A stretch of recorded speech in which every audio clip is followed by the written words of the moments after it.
Hello. Can you guys hear me? Let me know when you can hear me.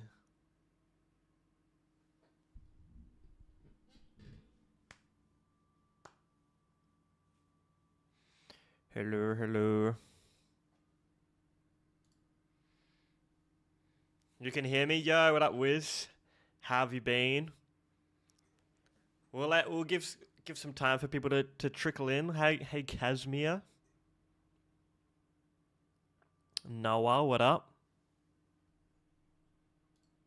How's everyone been? Oh, let me move this over here.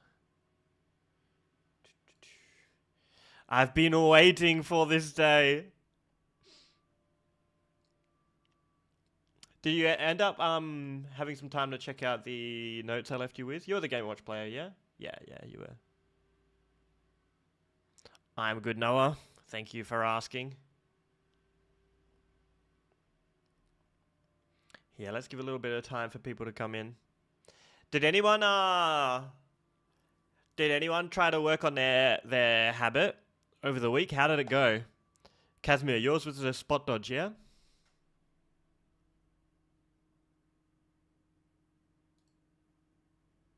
Yeah, you worked on it. How did it go?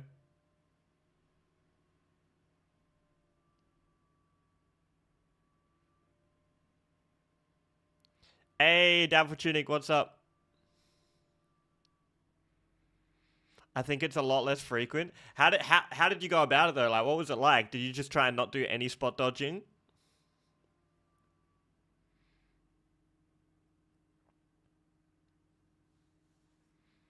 Yeah, nice, nice, nice. Did anyone else have a habit they were working on? I want to see how it all went for everyone. But that's sick. That's crazy. If you already feel like it's a lot less frequent, like a lot is crazy.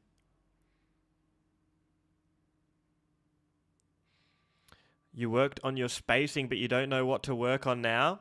Well, you're about to have some stuff to work on, I'm sure, after this. I'm sure. Then gradually let myself in select scenarios. Oh, that's awesome, Casimir. So did you kind of feel like maybe it seems like you surely had a lot more like awareness of it. Because before maybe I don't even know what your awareness was like of the spot dodging. Hello there, LDG and Riskline. What's up? Welcome, welcome. We're going over the habits everyone was working on. If you were here last week, we're just going over that while people come in, by the way. I stopped rolling behind them after taking the stock. I feel like I am better at high percent scenarios. Yeah, because with you're like, it was a lot of this stuff. You will learn a lot more about it in this lecture with the risk reward stuff. I worked on not jumping so much and not shielding all the time. Tried spot dodging, works great so far. Awesome. It's already working. That's crazy. Oh, you're the Cloud Venice. Oh, okay. Welcome. I have a question maybe for later, but how do you work on being unpredictable? Literally rotating different options. But I would say the first step for being unpredictable, and the hardest step is like you literally have to bring awareness to where you're being predictable. It's kind of what Casimir is working on, where he probably didn't even know how predictable he was being with his spot dodges. But then you're like, oh, I have a spot dodge habit. Now I know in this scenario, let's mix it up. Because I feel like that's the hardest part, is knowing where you're predictable. So that's step one. And then when you realize that, then it's easier to just rotate through different things. Have different timing and stuff like that. I was not here last week. Oh, welcome, Riskline. Welcome. I've gotten better at not rolling in too much. Sick. Did you just try not rolling? Because that used to be my habit, was rolling. We'll get started on this in a bit. And just by the way, guys, for those who weren't here last time, feel free to ask as many questions as you like.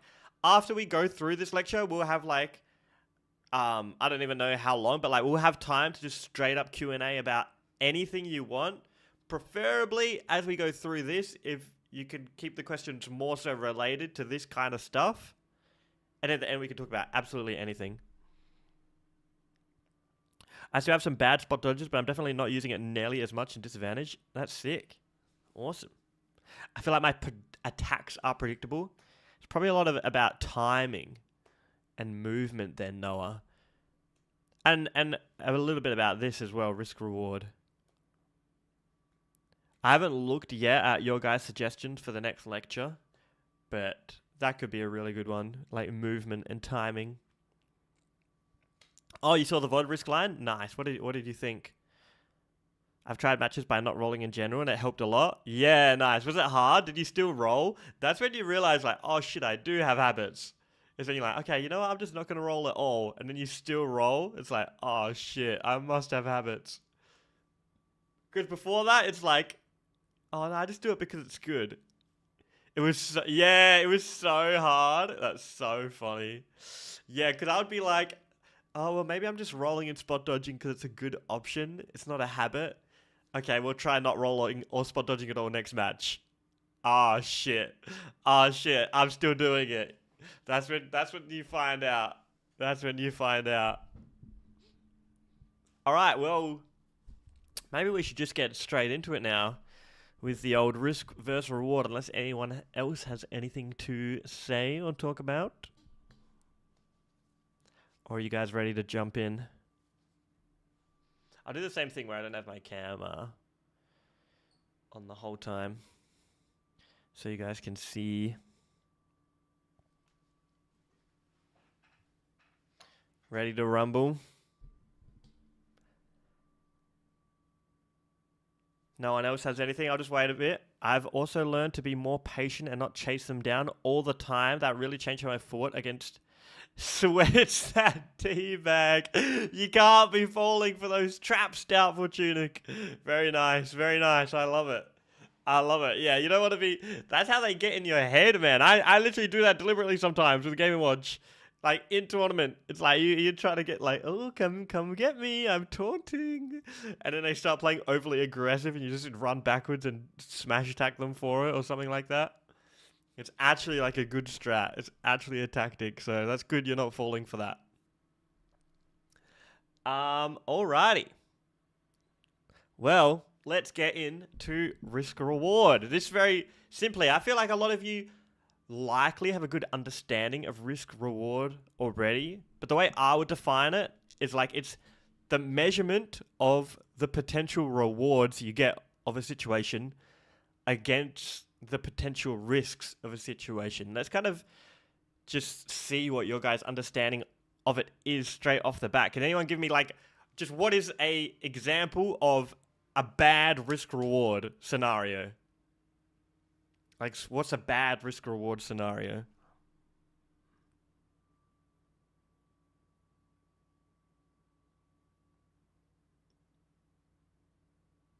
Run off stage down air versus Sora. Yeah. Because Sora's probably going to make it back, and now you're getting led shot by Sora. Going for a burst forward smash. It could depend, but yeah, I would especially say going for just a random forward smash when they're at 10%. Because the reward is maybe you do 20%. And the risk is they can punish you with anything they want. Right? Jigglypuff's down B low. Yeah, just going for Jigglypuff's down B when you're not getting a combo set up into it. Because the risk is like they could absolutely charge a forward smash as much as they want to kill you at 10% because you missed your down B. So yeah, I feel like everyone kind of understands the concept. But we're going to go into a lot of detail that I assume you guys haven't thought about. It's a bit harder to think of what's good risk reward. What's something that's good risk reward that you can do with your character, with any character?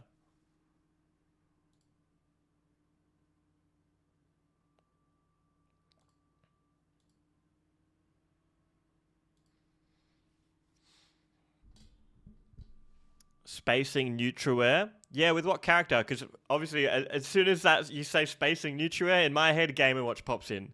Spacing neutral air is perfect because the risk, if you missed a spaced neutral air, is that it doesn't have that much end lag. A lot of landing aerials are really good risk reward because there's not much lag.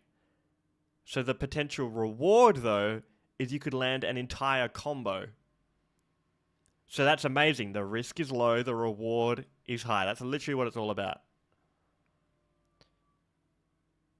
Camping. Camping, not always. See, this is the trap of risk reward that we'll talk about more. But being patient in camping is not always good. Because let's say I am Ganondorf and I am camping versus Pac-Man. Like, that's bad risk reward, but can anyone explain why?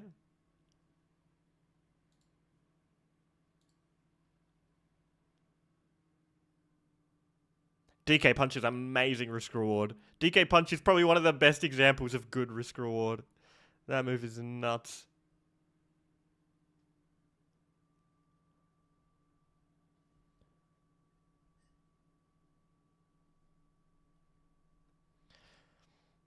Yeah, you aren't getting any damage and you have no projectiles. Oh, you actually play Pac-Man? That's so funny. But yeah, it's like camping and being patient isn't always good. It depends a lot on character. Because if you're Ganondorf and you're like, I'm being patient, I'm staying calm, I'm camping. Pac-Man's just literally getting any free he wants and getting any setup he wants on you. So that's a trap where people think, oh, risk reward means never take any risk. No.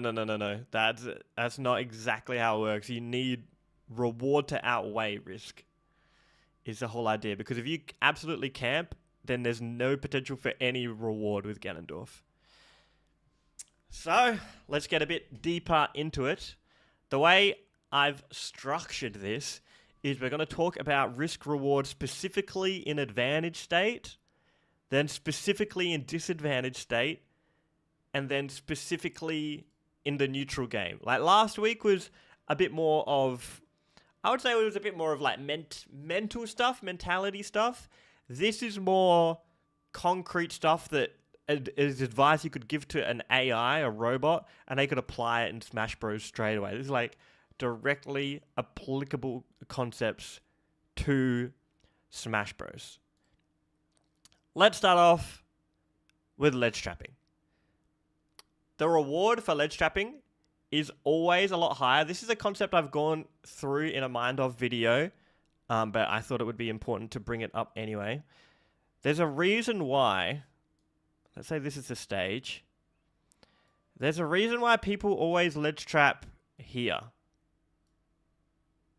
Why do people always ledge trap here? And why do people not ledge trap like here at the very ledge? You know what I mean? Why do they go back here?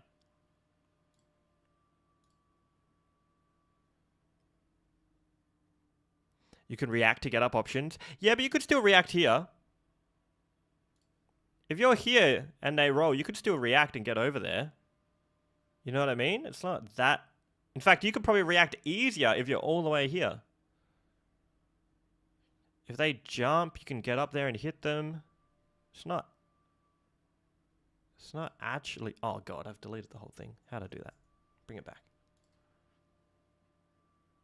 It's easy to read most options. It's actually kind of similar.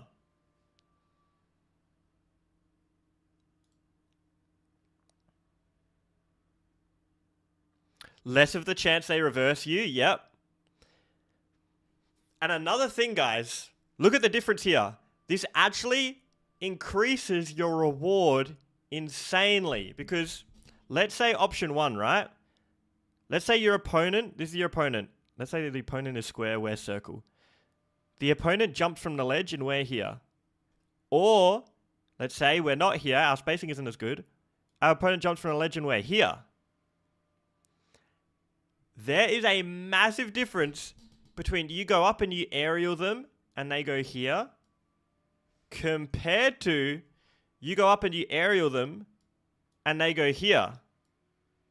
The reward is actually astronomically different.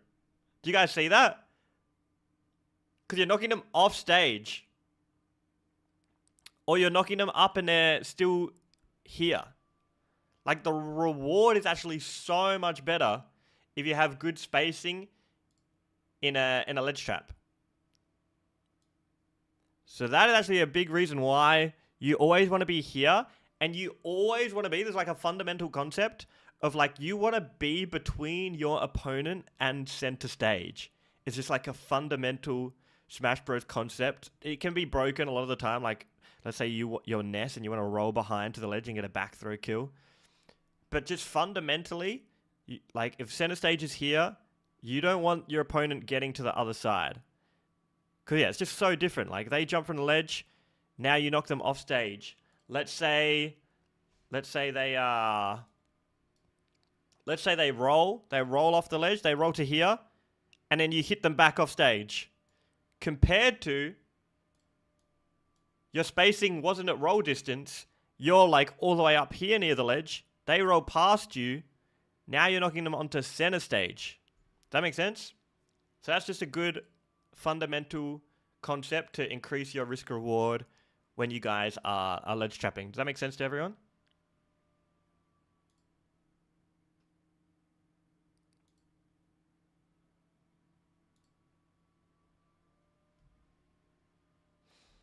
Yeah. All right, let's go through a situation that I like to call, let's get an actual example up. I like to call it the double jump situation. This is a situation that happens a lot, but I've noticed in some of your guys' VODs, you don't take advantage of this common situation as much as you could. You don't get as much reward. Okay. Can anyone explain why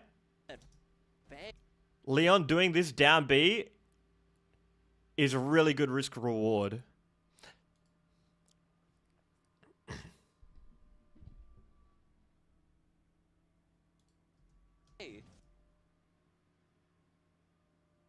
Even though it didn't hit. Never. Anyway, pressure. Leon actually has Iciness' number here as they just not quite. Although it does put the pressure on for sure. That is part of it. Like that's scary. That is scary.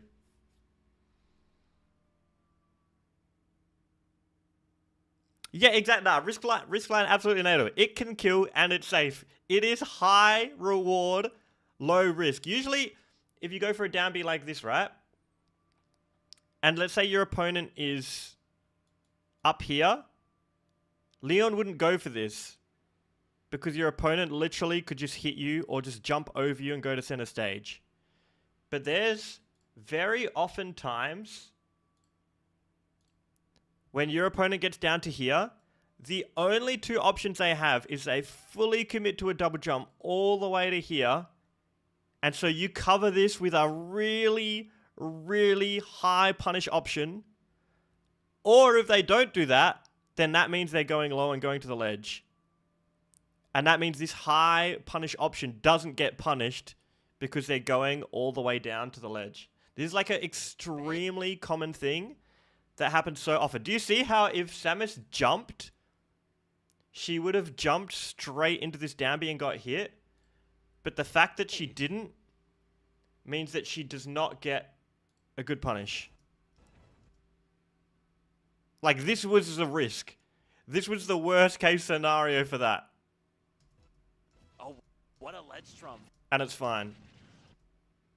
This happens really often, guys.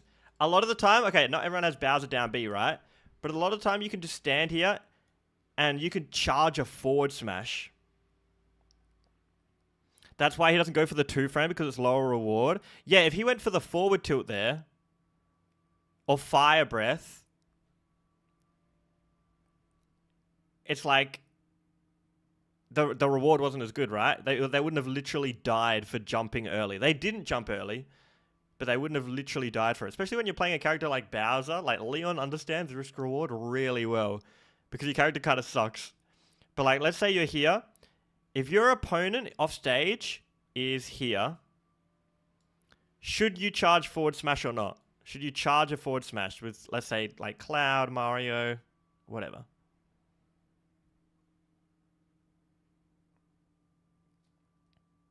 No. Yeah, exactly. Because let's say you charge the forward smash, your opponent jumps here, you miss it, they get a punish on you, or they're center stage, like, you're actually in shambles. But it's the exact same scenario. You're still standing here and you're doing a forward smash, but your opponent is here. Now, suddenly, it's actually an amazing option. You're not dumb at all. Because they can use all their efforts to double jump and get here, and that means your forward smash hits. The only other option they have, right, is they don't commit and then they go to the ledge and they don't have, or they go low, and now they can't even punish your forward smash. This situation actually happens a lot in Smash Bros. So I thought I would go over it specifically. But does that make sense to everyone? Does anyone have questions about that? It's like, it's the same thing. You're forward smashing here, but depending on where your opponent is, it drastically changes the risk. And it's much better than if you literally just stood here and did like a jab or something, because you could land a forward smash. Hey, what up, Dragoon? Welcome, welcome.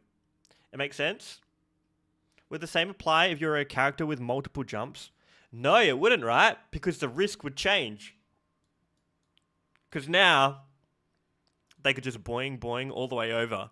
But it's like there's very often a situation where if they use all their efforts, they're landing in your forward smash. You should understand what position for you and your opponent makes the reward outweigh the risk. Yeah, that's actually, Wiz, you've actually kind of summed up all of what you're trying to do when you're playing Smash Bros, honestly. It's literally, a lot of the time, all you're trying to do is constantly create those options. Hey, welcome Garrett as well. All good, all good. But, oh, wrong screen. Here we go. That's why I'm trying to explain some specific situations for you on how to increase your risk reward. So that's one of them. That's one of them. Let's go over some more. Let's go over ledge trapping. This is another basic one, but I think we should talk about it anyway. Is smash attacking when you're ledge trapping good or bad? Like you're trying to smash attack get-ups. Is that why people slowly walk back and forth? They are trying to think of a yeah, exactly, Casimir. Yeah. Pretty much all you're trying to do when you're playing Smash Bros is wait until there's a moment where the reward outweighs the risk and take advantage of that. Bad? Yeah, why is it bad?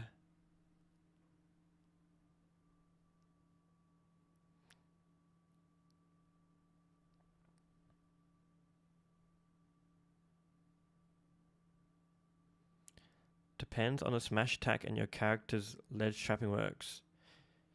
You're right, but you're missing a key component, Wiz. Depends on the smash attack and your character. There's one huge other aspect it depends on. So close. So close.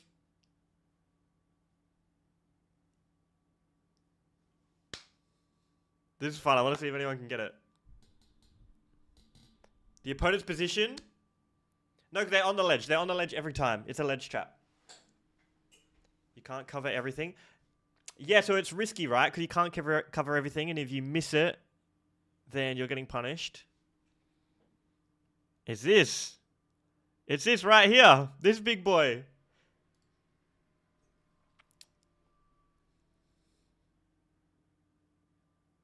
No, it's percent, right? It's like obvious. It's like so obvious when you say it. It's like getting a kill is the ultimate reward. Getting a kill is the absolute ultimate reward. So if you do a down smash that can cover regular and roll get up, but they're at 10%, the reward is, you do like 20%. If they've rolled and you get the down smash, they get knocked back to mid-stage at 20%. Yeah, sure, you could knock them off stage. That would be good. If they just waited on the ledge, though, they can punish you with a get-up attack. They can jump up above you and get a punish there. And now it's the reward. So the reward isn't that good. Suddenly, same move, different situation, the percent. Now if they roll, the down smash kills. If they regular get up, the down smash kills. And so it's suddenly, the reward is so much higher. And so now when you're ledge trapping and there's an opportunity to kill your opponent, you should look for that. Because getting a kill is always the ultimate reward you guys should be going for. So yeah, it's kind of more basic and makes sense when you say it like that. But it's like, oh, I see people down smash to ledge trap. I should do that. Well, when they're at 10%, no, it's actually not good. But now they're at 90%, suddenly it's amazing. So percent, your opponent's percent has a big, is a big aspect of risk reward, because looking for the kill is always the best. And I feel like people are really good at this with roll and regular get-ups, but I feel like people don't do this anywhere near as well as they could with covering jump get-ups from the ledge. Like, let's say you're a Lucina. Lucina's neutral air and forward air kind of hang out here for a long time, but they never kill. So you're like, yeah, it's good at covering jump, and you knock them off stage, and then they come back, they jump, they go knocked off stage, they come back. You can do it 3 times. But if you instead, for Lucina specifically, you can kind of think about this for your own character. If you look to back air the jump, you only need to read it once, and now they're dead, and that's the ultimate reward, because it's a stronger move. So just always, guys, looking for the kill is the better option. So Steve, I should down tilt to ledge trap at low percent, then down smash at high percent. Yeah, and if they're jumping from the ledge, don't look for forward air, look for back air, because it's going to kill. And as well, depending on your guys' character, people often really don't think about using grounded moves to cover jump from the ledge. But a grounded move, like Bowser, forward tilt, Game & Watch, forward tilt, kind of hangs out here and is quite strong. And if your opponent jumps into it, they die. You really want to be, every time you're ledge trapping, as soon as your opponent hits a percent where you know you could kill them with something, start trying to think about how you could hit that and look for that. Does that make sense? Just, if you got to remember anything from this section, is getting a kill is always the ultimate reward. So you want to be looking for that. So yeah, sure, I could back air or neutral air actually with Game & Watch at 10% because it's better for comboing. But now they're at 110%. Forward tilt kills. I want to look for that. This is a situation where you kind of need to all think about this with your own character. Maybe write down how your character could kill for ledge traps, how your character could kill people for jumping, and how they could kill for regular roll and get up attack. If you just know the earliest ways that you can kill for your character for those 4, that really will help your ledge trapping a lot and make it really simple knowing what to go for there. It's not always about covering everything as safely as possible.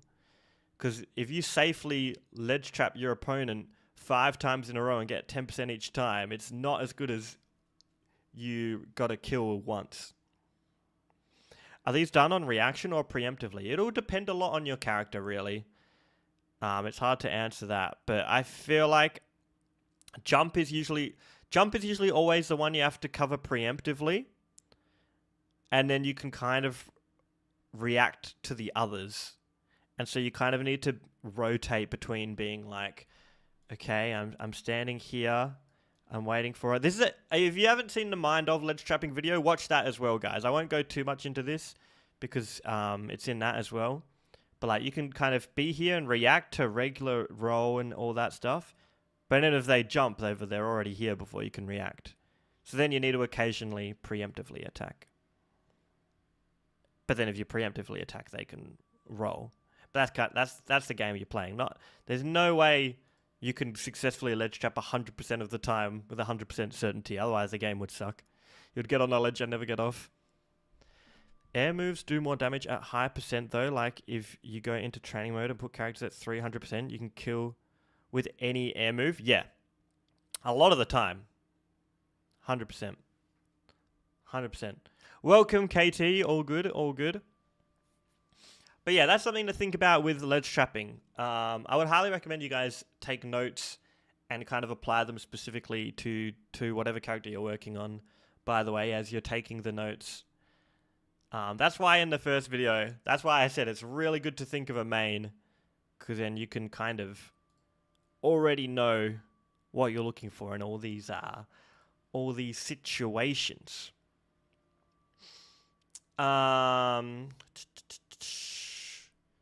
That's ledge trapping. Gonna have to move a little bit quicker because we got a lot to get through. Juggling. Let's say we have a stage here. Your opponent is a square and he's right here, or she is right here. Where should you be if you're trying to juggle your opponent? Where would you place yourself? Oh, sorry. Let me go read through some of the questions you had first. Why would you try to get a ground move instead of an air move at high percent? Most characters you should look for an air move Dragoon, but some characters, like for example, sorry, I'll just go over this for Dragoon real quick. It depends on your character. For example, Roy's actually best move a lot of the time to cover jump at like 70% is jabbing, because jabbing combos into back air for the early kill. So if they jump into the jab, you get a kill and you can kind of throw it out quicker than back air. But you're right, a lot of characters, and aerial is the best, but some characters, like for Game & Watch, forward tilt kills earlier than back air, and for Roy, jab into back air kills earlier than just spamming forward air or back air. But a lot of characters, you're right, it's an aerial. So once they surpass the kill percent where you could kill early, you should be fishing for it. Sorry, Venice, what do you mean by that? So once they surpass the kill percent where you could kill early, you should be fishing for it. Do you mean like, now let's say your opponent's at 120%, you shouldn't really be looking for down smash when you could just kill with a back throw or something? Is that what you mean? I'll let you get back to me on that. But no, below, underneath, below, slightly left. Yo, Noah beatbox. Exactly. Okay, so this is not as good as this. This is actually way better, and I've got a lot of real examples to show you guys in a bit. But just in general, it's that same concept of ledge trapping where you always want to be between your opponent and center stage. Because, like, this really means your opponent is so unlikely to be able to get over you and back to center. If you hit them, you're either hitting them up or you're hitting them this way off stage. Which is amazing. Which is great. Let's say they do avoid you and they manage to get down to here. Now they're in the corner and it's really bad for them as well. Compare this to the slight difference of your opponent is here and you're here. You're slightly to the right, or like you're here, is a huge difference, because now the same thing, they go this way and you hit them, they just land here. Or they manage to sneak by you, now they land here and you're here. Let's go straight to the examples with this so I can explain it a bit more, but hopefully that makes sense. If it doesn't, do not worry. I've got more specific examples. More like if you could kill it 80% with the forward smash instead of the safe back air, do you start looking for an opportunity to land the forward smash to get the kill?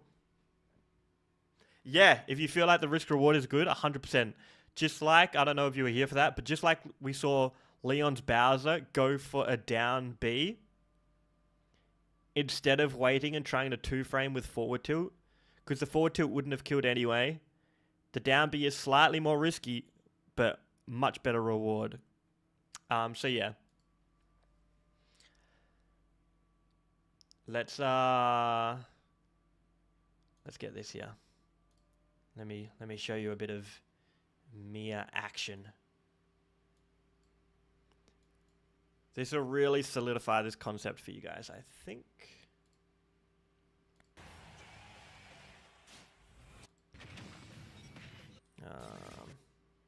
All right. Here we go. Check this out, guys. This might blow some of your minds. Let me bring the cam here. I think it's fine if we have the cam for this bit. This might blow some of your minds, but look at this. See how Mia has done this perfectly? Mia is here. Pac-Man is here. This makes such a big difference compared to if Mia was directly under where Pac-Man could choose to DI this way, or if Mia was here and just knocking Pac-Man this way. So Mia is unbelievably good at this. This is why it's not like Game Watch is ridiculous at juggles, but this is why Mia's juggles are like next level. Because look, hits Pac-Man. T's trying to DI this way. We won't get into that, but T is trying to SDI this way, but couldn't. Now Mia maintains that perfect in between Pac-Man and center stage. And now it forces T to now look. T has to go here. Compare this to if Mia was here. Pac-Man would be about to get knocked back this way from the juggle. But now that Mia was on this side, it's going to knock Pac-Man a bit more this way. And look just how much more of a reward Mia gets off this. It's all going off stage now. It's all going this way. Look at that difference. It's crazy. All of this difference. Now you're in a ledge trap. All of this difference is from being here instead of here. Is literally it. Do you guys see that? Does that make sense? It's literally that difference. Now you don't get to center stage. Now you have to go to the corner. Now you're getting knocked off stage. Boom! Now you're getting ledge trapped by Game & Watch. You see? But it doesn't need to be Game & Watch. It could be any character. You could be playing Link and you forward air your opponent off this way. This is why stage positioning is actually really, really important, guys.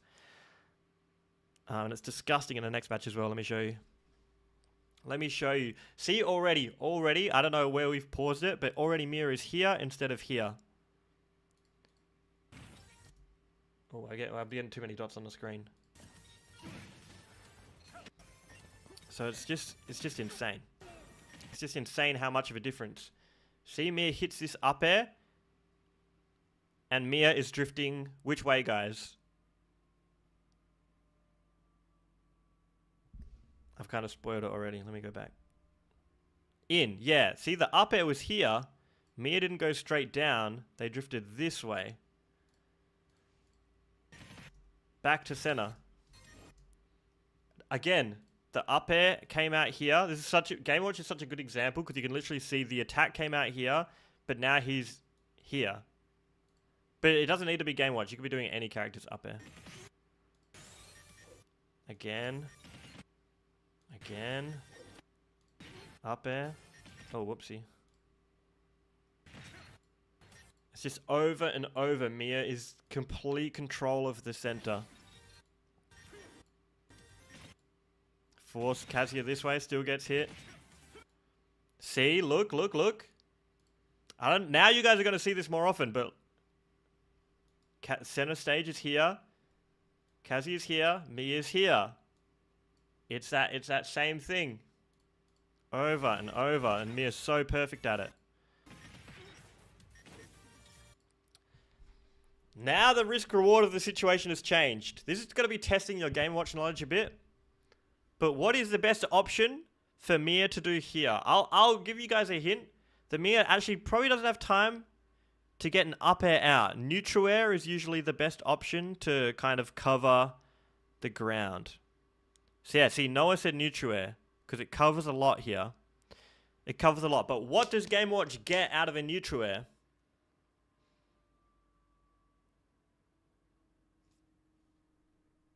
Nair to back air. Nair or No. Remember, guys, the percent. It's not all about getting just another hit. It's not all about that. It's not all about that. It's about getting the kill. The kill is always the best reward. And torn on him as well. Does that make sense, guys? Like the percentage, always the kill is the best option. Yeah, sure, he could have done another neutral air, popped Kazuya up again. It would have been a bit safer, and the reward would have been a lot worse. The smash attack in that option is so much better. Did that low-key blow some of your minds that that positioning thing, like the difference in position makes such a big difference? I want you guys to get that. If you guys get good at that, your advantage state in general is going to get so much better. Just the entire concept of be between your opponent and center stage. That's literally it.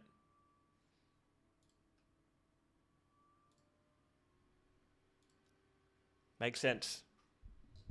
It looks like T had no options to escape it. Here's the thing. T probably had one option to escape, which was drift all the way off stage and now get ledge trapped. And then it's like, he doesn't want to do that either. If your opponent is at high percent like that, shouldn't you opt for the safe first since both will kill? In that situation, this is where character knowledge comes in, but Game Watcher's neutral air wouldn't have killed there. It wouldn't have killed. Down smash kind of covered a lot of the sides. Because you're like this, and you cover all this area. Like, if you land anywhere here, you're dead. Neutral air would have hit. It wouldn't have killed, though. Let's go to edge guarding next.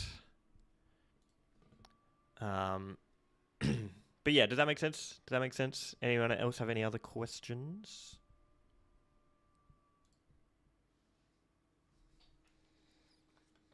If people don't have other questions, I will ask you guys, myself, a question, which is, yeah, risk and reward changes based on your opponent's percent.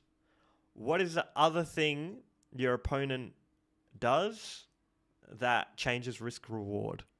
Would be my question for you guys in the meantime to think about, if that makes sense. Tips for following air dodges.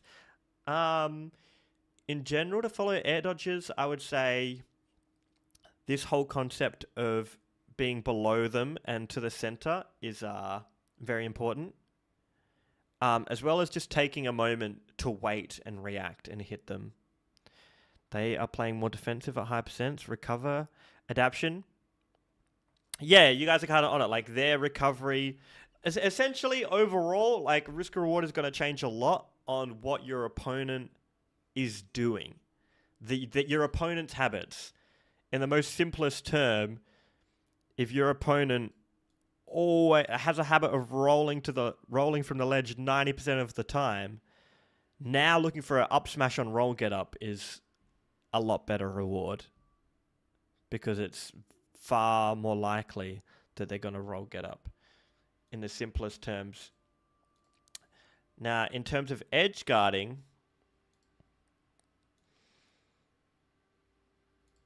at the beginning of a game, this is another thing I talked about in the Mind Of videos, but let me go through this again. In terms of edge guarding, at the start of a match is when you have the least information possible on your opponent's habits. It's game one right now. This is the first time you get your opponent off stage. You have the least information on your opponent as possible, which means you want to be going through the most classic scenario of what would be the best risk reward. And I've worded that in a weird way, but let me just say, what is better risk reward versus Samus? Diving down deep for a back air and trying to get the kill if they go low, or covering the high option? What is the better one in terms of risk reward? Gluttony, bro, he good? Gluttony's very good.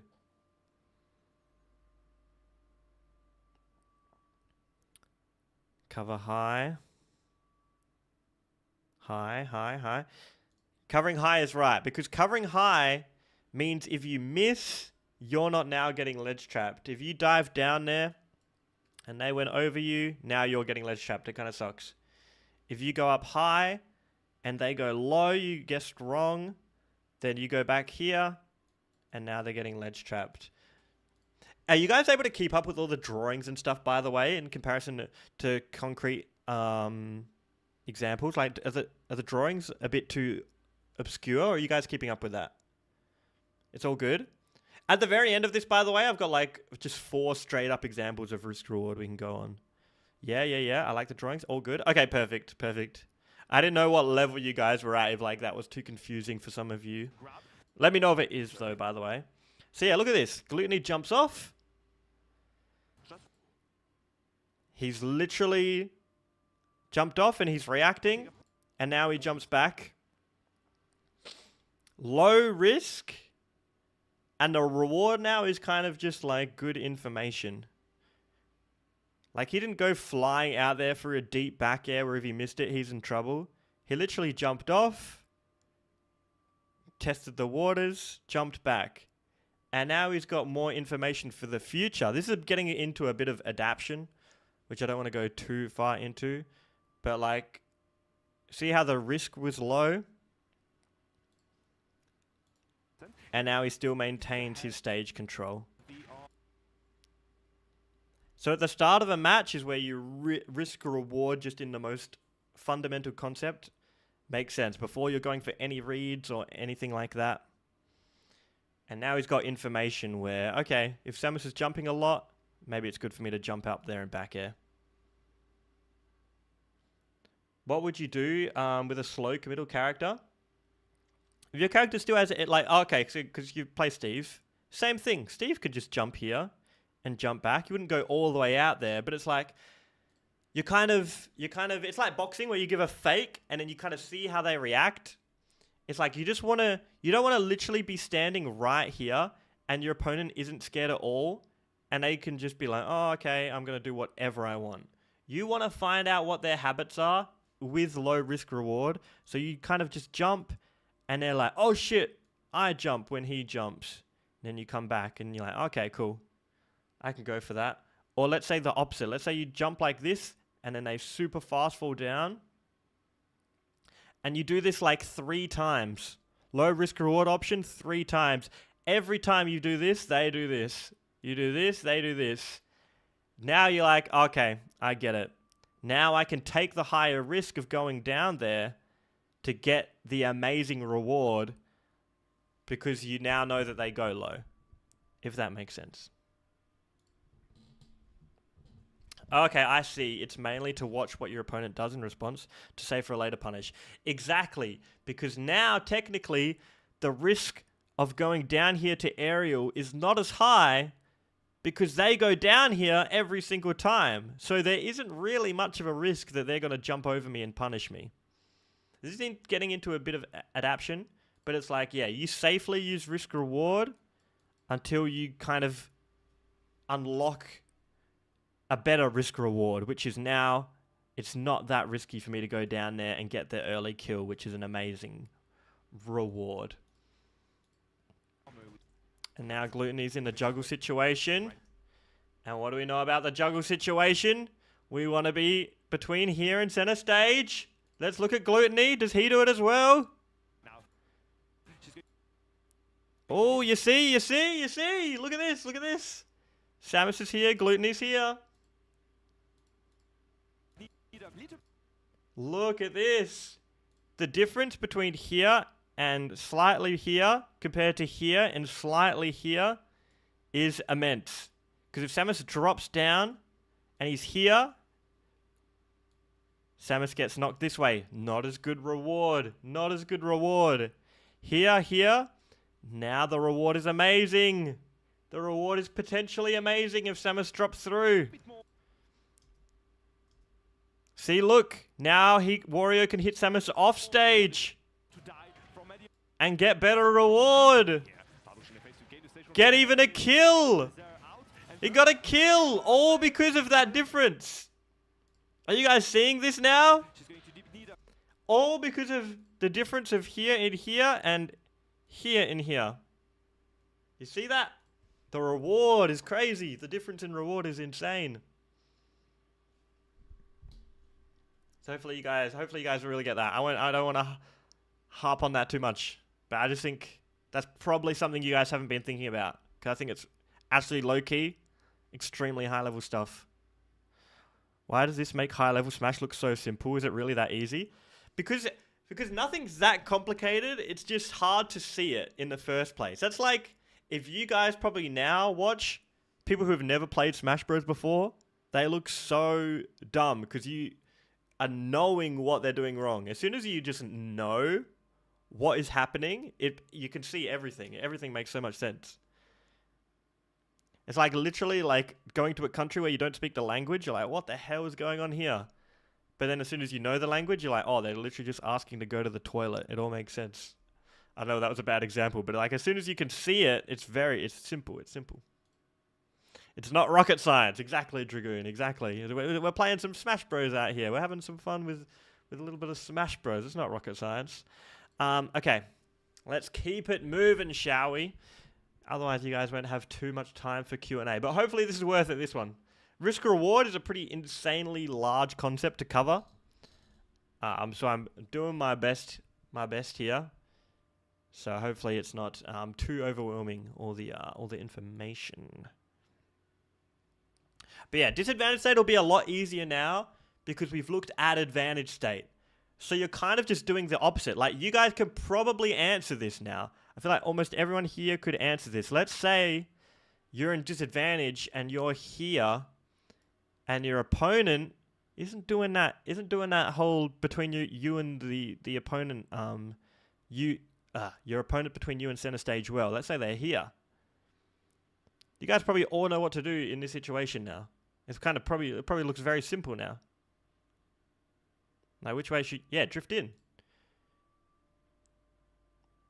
Because the risk of going here and getting knocked off stage, now you know, this risk is so much worse than this risk. This risk is fine. Like, oh no, he actually hit me. I get knocked to here. I'm still on stage. He doesn't hit me, and now I get the reward is so good. So yeah, now that we've looked at advantage state, this should be a fair bit easier for you guys. Your goals are literally the opposite of people in advantage state. Let's talk about the one advantage of being in disadvantage, and that is that you guys get to control where the battle takes place. If you're in disadvantage, usually you are the player that's getting chased. So you actually get to choose where the battle happens, which is the one advantage you guys have. So if you guys want to improve at your disadvantage state, this concept of you get to choose where the battle happens will help you more than anything, honestly. Literally more than anything. Let's look at first. Heavy players are really good at this, by the way, because their characters suck in disadvantage. So they need to know this concept really, really well. But literally, okay, how can we make the risk reward as good as possible in this situation? You get to control DI, guys. This is the cool thing about Smash Bros. You get to DI. Where are you DIing in this situation? Let me know, guys. Let me know. Are you guys already masters at this? Let's say, okay, so there's in. In is this way, out is this way, or up or down. Left. To the stage. Why to the stage? Because you want to avoid the forward air? This is also a really big test of character knowledge as well, by the way, I'm realizing. Yeah, it's actually out. It's actually out. Because if you DI in, this is a straight up character knowledge test. But if you DI in, Mario gets this big juicy platform to jump up air, land, up air, up air, up air. I get you guys are worried about the forward air, but in this situation, there's no way Mario can jump up air you, and then forward air you. It's like impossible. But he can jump up air you, land, up air, up air, up air. And so, can we do this in like slow-mo or something? Oh yeah, we can. So, if you look, when he hits this up air, SkyJ has been DIing this way the whole time. So now Mario can't follow up off the platform. So I think some of the biggest things to look out for is DIing away from platforms if that's going to help your opponent get a combo on you. Or DIing away from the ledge like you guys were thinking if your opponent could spike you or hit you off stage in that way. So that's one of the ways you get to choose where the battle takes place. Is you want to DI so people get the least out of their combos, which is it does come down to character knowledge a lot of the time for that. But yeah, you want people to not get as much out of their combos as well. And then this concept, which might be one that you guys haven't really thought about, is let the battle take place where your opponent is worst. What is Pac-Man better at? Let's use my teaching degree here for a second. Let's get a bit of a T chart. Is Pac-Man better at... Oh, okay, let me ask it a different way. Would you rather get juggled, or would you rather get ledge trapped by Pac-Man?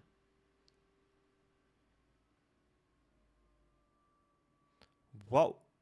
You would rather get juggled by Pac-Man? Juggled? Absolutely juggled. Oh, shit, you guys... Oh, yeah. Okay, you guys got the character knowledge. Juggled, yeah. Okay, so Pac-Man is a character that is not very good at juggling. He doesn't have a big sword where he's up-airing you or something like that. He kind of just kicks. If you're on the ledge against a good Pac-Man, they can set up the hydrant, they can get the fruit, they get their smash attacks. Pac-Man is way better at ledge trapping. So you versing Pac-Man, you would much rather get juggled. And so if you're in disadvantage, you can choose this option more than you think. Because let's say we're going to go with the drawings here. Hopefully this isn't too complicated for you guys. Let me know if it is. But let's say there's a stage. Pac-Man has hit you up into the air and you're here. You get to choose what happens. You can either choose to go this way to the ledge, or you can choose to go this way and fight against the juggles. And so it's character dependent, but if you guys can if you verse a character a lot of the time, you might get really good at this. You want to always fight your opponent where they're worst. I don't give a damn if Pac-Man up-airs me once before I get down to the stage. I do give a damn if Pac-Man gets a whole ledge trap on me because I've gone to the ledge. So this is something you would need to think about before a match. Let's say you're about to verse a Pac-Man and you're like, okay, I would rather get juggled than ledge trapped. Does that make sense? Let's try this with some other characters just so you guys can get some knowledge. Does anyone have any characters that they struggle with in their region that they want to talk about this with everyone? Or does anyone just straight up know some answers for Cloud? What would you rather do versus Cloud? Let's say you're versing a Cloud and you are I don't know what character you are. But you're versing a Cloud and you are... What's a good character?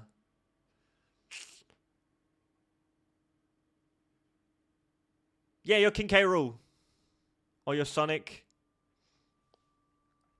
So Cloud... Young Link. Should I purposely place myself in a spot where the opponent can't get the most... Can't get the most of the combos. Yeah, 100%, Wiz. 100%. Yes, you're expanding your brain, Wiz. Yes. So Cloud... This guy... Okay, the reason I asked that is it kind of depends on your character as well.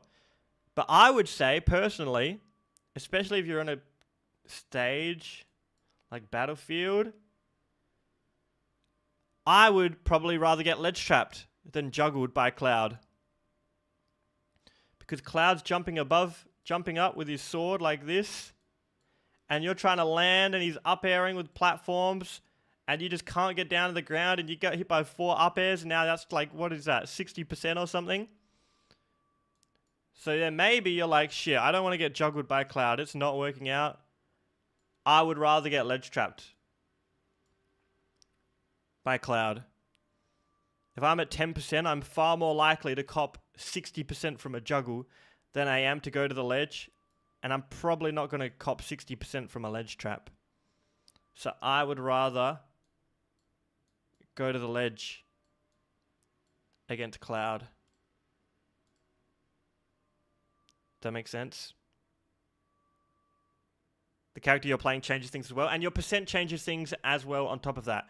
Because probably Cloud can kill you off a ledge trap. So maybe if you're at 110%, you're like, shit, I'd rather get juggled than ledge trap. Yeah, Zero Suit Samus. So let's say you're versing Zero Suit Samus. Would you guys rather be ledge trapped or juggled by Zero Suit Samus?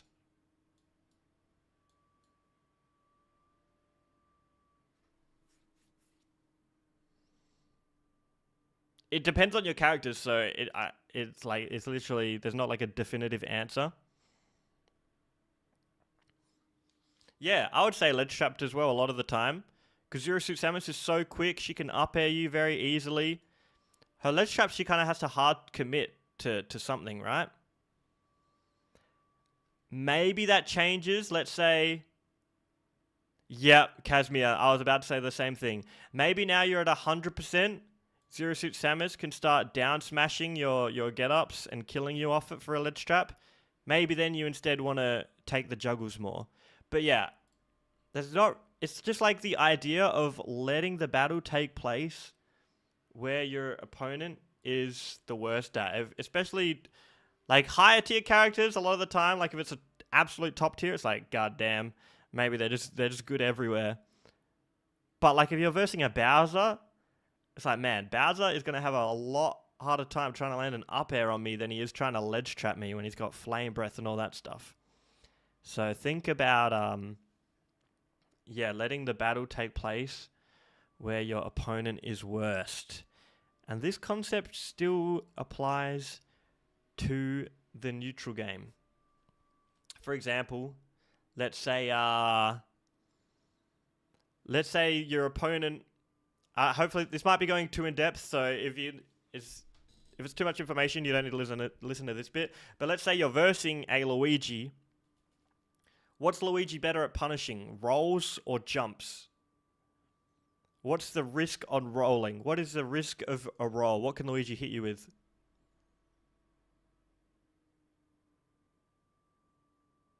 Yeah, he grabs you if you roll, right? If you roll, he can grab you. So the risk is really high. So you don't want to be doing that high risk stuff. If you're scared in that matchup, you would rather jump.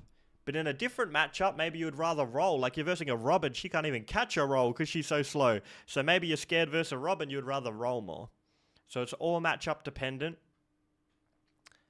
So maybe even we could do a lecture of planning out like a game plan for a matchup. But like you want to be thinking about this stuff before you go into a fight, especially if you've got like someone consistent in your region that is I was thinking in neutral Kazmia, because this is neutral now. Let's say you're always losing to a certain character. This is the kind of stuff you can be thinking about. Like, oh man, I always lose to this Luigi player. Let me not roll so much. Let me start doing jumps instead when I'm scared, or moving in a way where they can't really punish. Yeah, sorry, I was thinking about neutral now, Kazmia. But you're right, yeah. Off the ledge, Robert is pretty good with the old down smash. Alright, the most basic way to increase your risk reward in neutral is using combos. Because obviously you get a lot more reward off a combo. So the most simple is like Luigi, you're far off better looking for grab in neutral than you are looking for dash attack. And this kind of comes back to the idea of some people fall into the trap of thinking good neutral is always winning in the safest way possible. Some of you guys might be doing that, where your idea of winning neutral is like, I don't want to get hit and I just want to hit them. But it's not always the way, because let's say, if you're the Luigi example still, let's say you land dash attack 5 times in neutral. That might do 50% compared to you win neutral once with grab. Now you get the kill. And so it's not always about being as safe as possible to get one hit.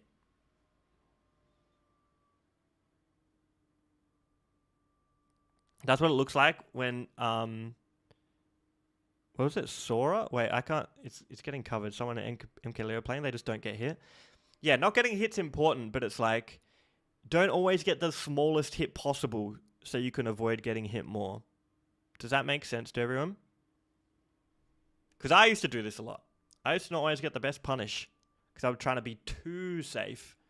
And my risk reward in neutral as a result actually kind of sucked because my reward was always so low. Like the risk was low, sure, but I could have upped the risk a little bit and get a much bigger reward, and it's better.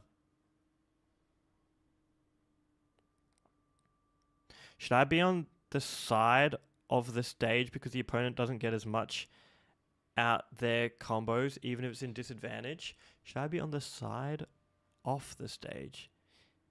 Once again, it kind of depends on the character, but like, yeah, exactly how we were looking at the Mario example. In that situation, you didn't want to DI to the platform. You wanted to DI off the stage. What should you do if they come in for a grab, but he waits for me to fall so he can grab again? Do you just mean like Luigi comes in for a grab like this, and now you've jumped and he's waiting for you to fall again? This is where you really want to use platform stages. Using platforms is really good because it gives you so many mix-ups.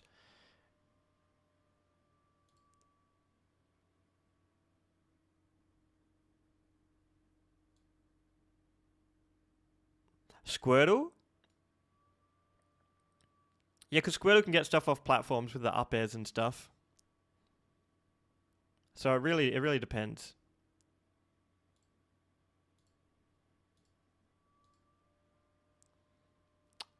Okay. It also works the other way around. Which is... Oh, actually, wait. I think there was something I was going to talk about. Ah, yes. There was something I was going to talk about before this.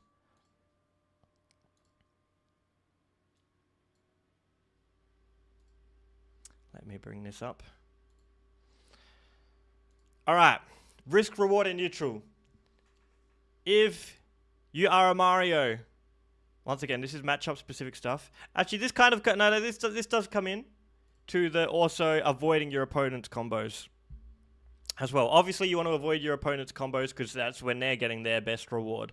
So it's like if you're versing a Mario, this applies to everyone now because you might be versing a Mario. What are you looking out for? What do you not want to get hit by?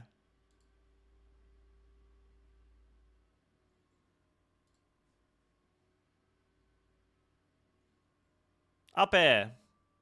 Grab. Yeah, because it leads to so much damage, right? So it's like you want your brain power to be focused on, I don't really care if they hit me with an up smash. I don't really care if they hit me with like a jumping back air. I don't want to be shielding so much. I want to be thinking, don't get grabbed. Don't get grabbed. And then when it gets to, now you're at 150%. I don't care if I get hit by grab. I don't want to get up smashed. I don't want to get up smashed. You know what I mean? But this is where being a character specialist kind of comes in, guys, because you always want to be Doria. Because you always want to be looking to start your combos in the safest way possible. You always want to be getting the most reward off your combos as much as possible. I'll just run through this quickly because I used to main Mario, so I know Mario quite well. Mario at 0%, the safest thing you can actually do is look for a down air. Because down air pops them up into the air and leads to another hit or another combo. And it's not as risky as looking for straight up grab. Because if you miss a down air, it's a lot safer than grab. Now, I haven't actually looked through all this, but I assume as Mario, he's going to be looking for down airs at low percent. Please look for a down air. Oh, there was one. He did get hit for it, but look, it's like that's what he's looking for more than... He's not throwing out grabs. He's going to be throwing out down airs.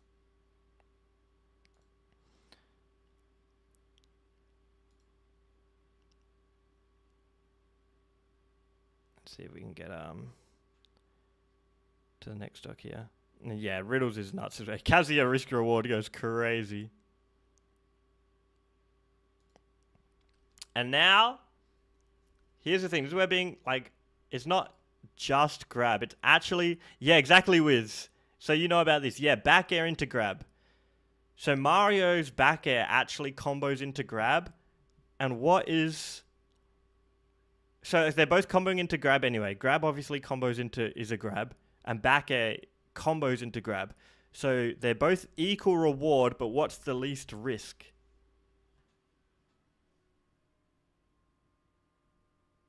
What's the least risk? Back air. Because it's got more range, it's safer. If you miss it, you're not in as much trouble. And so look, he's going to look for back air more because it combos into grab anyway. Just like that. Wiz literally called it. That's crazy. Wiz literally called it. The back air comboed into all this.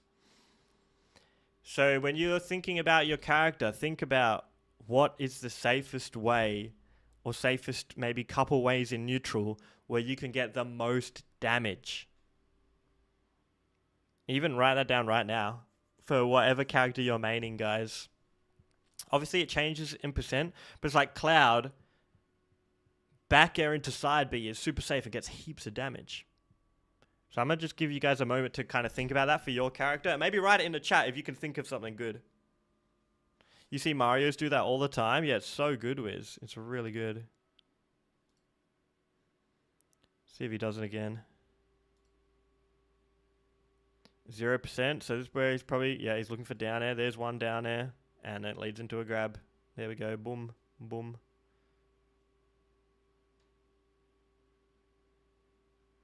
Now it's 35. He's probably going to be looking for... I was about to say up air or back air, not just straight grab, because it's safer. What character, Venice? Zero Suit Samus neutral is really good, Noah. Yeah. Low risk, high reward. Oh, yeah, with Cloud. Fair into side B, bear into side B, bear into that. Yeah, perfect, perfect. See how that's so much better than looking for just dash attack? Because dash attack on its own is not as safe, but bear into dash attack is really safe. So just that's something you guys want to be really thinking about and looking for.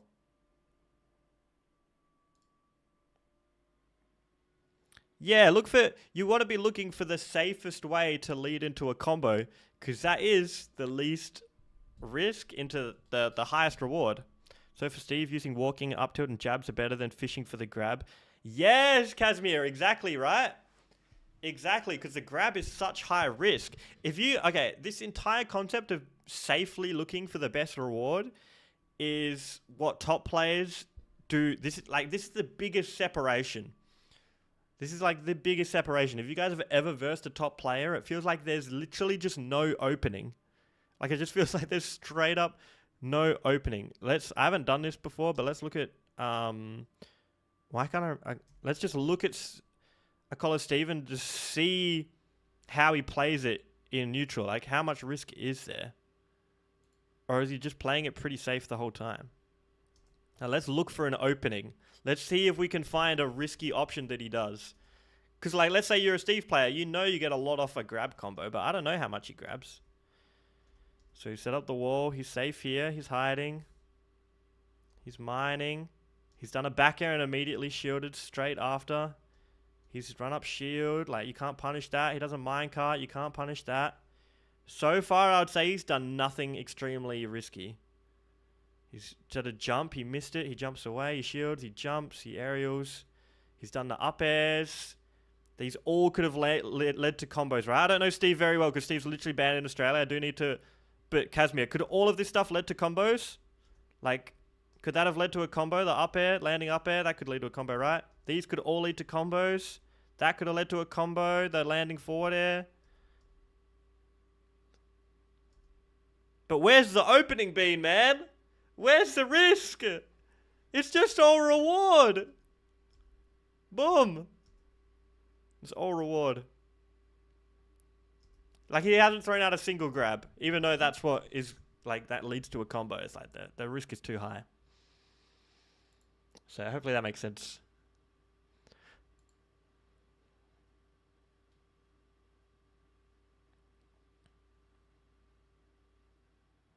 No, Nair and Fair are really good, Wiz. Nair and Fair are super good. This whole lesson is actually going to make studying pros and implementing their gameplay a whole lot easier. Yeah, I hope I haven't tried... I hope this hasn't been too much of a broad concept. But I thought I'd just hit you guys with it and see what you guys think. Because I think if you can... There's a lot to understand, but if you do understand it, like, this is so much of Smash Bros. Like, risk reward is almost all... It's almost all of Smash Bros. If you break it down far enough.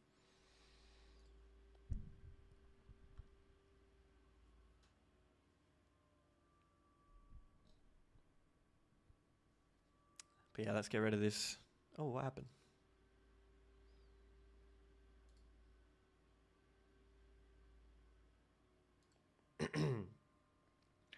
So yeah, in neutral, just like advantage, disadvantage, it works both ways.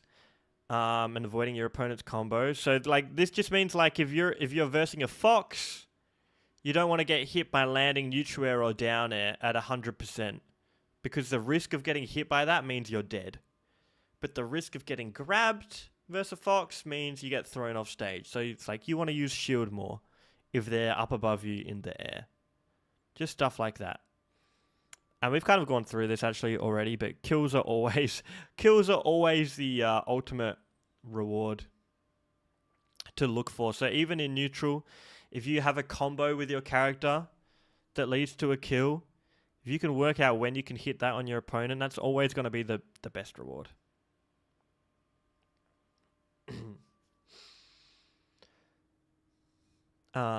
Ways to increase risk reward in neutral. Actually, I got one thing to look at just before that. Actually, no, it covers this. It covers this. Good spacing and movement. So we're kind of getting to the end now. This is why Light goes for lots of grabs at high percent, because his opponents are shielding them. Yeah, so the reason Light goes for lots of grabs is like it's an adaptation thing. So that's getting high level, but I just thought we'll dial it back a little bit to like, if you are versing a Fox, you still do want to shield a lot. Obviously, you're versing Light, one of the best players in the world, is going to grab you now a lot, but in general, it's still very good. All good, Dragoon. Hopefully you watch the rest of this afterwards, but thank you so much. So let's just go through some some just last minute quick things of how to increase your risk reward in neutral. Good spacing and movement is just going to lower your risk straight off the bat. If you're harder to hit, you know where you want the battle to take place. It's gonna it's just straight up gonna lower the risk, obviously. So for example, like if you're Cloud versus Fox, you want Fox at the edge of your sword. That's kind of weird to say. I'm not a furry. But, you know what I mean? Because it's just like low risk. Because Fox literally can't hit you with anything. He can't reach you, but you can reach him. So the risk is so low if Fox is here. He's at the edge of your sword. You can hit him, he can't hit you. Look at, where's the risk? There's no risk for Cloud here. And there's potential reward if he hits the back air like that. So spacing, movement, very important. Spoilers! Wait for a good opportunity. And, I kind of covered the screen a bit here. Yeah, good spacing and movement. Wait for a good opportunity. Just is that whole concept of if you're playing neutral, like, don't just do something silly. Just wait for a moment where you're like, okay, this is good. This is low risk. Good reward. And the trap with this sometimes is people take this as just wait a lot. That's not really how it works. Like, let's say you are a character where your character gets more damage and better combos from running in. The good opportunity is whenever you're close to each other, just absolutely send it. Like, if you're a Game & Watch and you're close to a Link, don't back it up and be like, oh, I don't know if this is right. Let's wait. We got to wait for him to do something unsafe like an up smash. Nah, that is a good opportunity. You're in close, like, go at it. Go smack him up. Gotta go, guys. Thank you, Popper. This is really worth it so far. We'll update. Take care, everyone. Thank you so much, Doubtful Tunic. And here's a funny concept. The more you're losing, the more the risk is worth it. So this changes the whole idea of risk reward, Because let's say your opponent is at 10% and you are at 160%. The risk of you losing is extremely, extremely high, like no matter what. So if you get your opponent off stage and you're at 10%, you're 150, 160%, and they're at 10%, don't do the thing where you're like, oh, let's test the waters, wait for him to come back, and then just absolutely go out there and go for the kill. Because the risk is so high that if he makes it back, he's going to kill you. Because you're one touch away from death. So that kind of changes things. Does that make sense? I feel like people understand that kind of conceptually. And it's like, with Game & Watch's hammer, like, with the 9, you probably don't really often want to do that. But if you're down 200% in a match, just send it. Go for the 9 if it's there for a combo. Because it's like, it changes. So getting that grab then and going for the huge combo is way more worth it than at the beginning of a set. Yeah, exactly, right? Exactly. Like, you can take a bigger risk when you can if you're losing by... You're about to lose. And we kind of talked about this as well, but I just wanted to throw it on there. Obviously, this is an entire concept on its own, is just adapting to your opponent. Risk reward is really dependent on your opponent's habits. Let's go through some examples, and this is going to be almost like a quiz, all right? We'll see how this goes.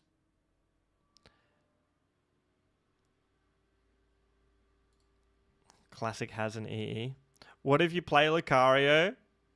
True, Lucario. Yeah, so Lucario, that's a good point. Lucario, you don't want to be so stupid because you've actually got a good chance at coming back. You're right.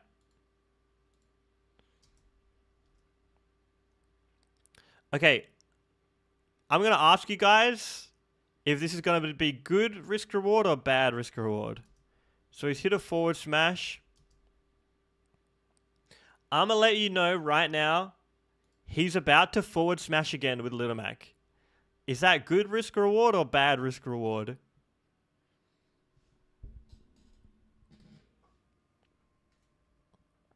Good. And why? I should say, yeah, and why? You are all correct. Well done. Well done. You are all correct, but why? Mr. E is probably going to land with an aerial and he'll super armor through it. So that's the reward, yeah? The reward is Mr. E lands with an aerial and he super armors through it. What is the risk? Why is it good? You've explained why it's good reward. Why is it good risk?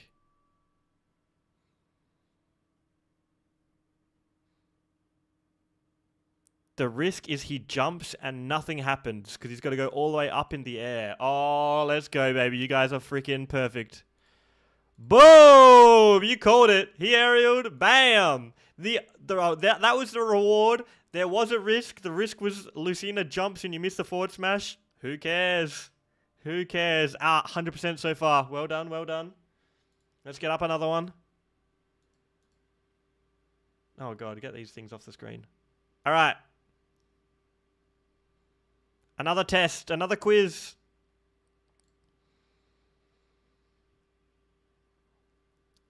How am I going to word this one? All right. This Zelda has just missed a dash attack. Pac-Man has a bell.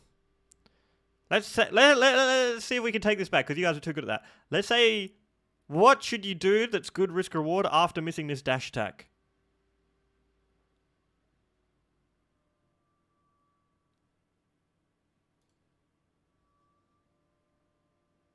Shield. Neutral B. Throw the bell. No. You're not the Pac-Man. You're the Zelda.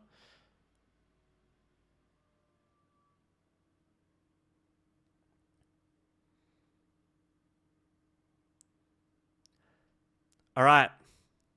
I would agree that Garrett has done the best here with Shield.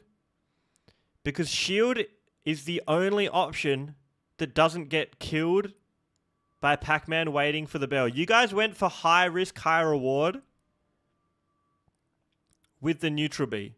So you guys went for the situation where you do this. If your opponent is impatient, you get a punish. So you neutral B and they throw it, maybe it reflects and hits them, you get a kill. But, especially versus T, like one of the best players in the world, you do the neutral B and he's just like, wait, you're dead 100%. Because he throws the bell and kills you. Same with the spot dodge. If he literally waits and you spot dodge, he throws it and kills you.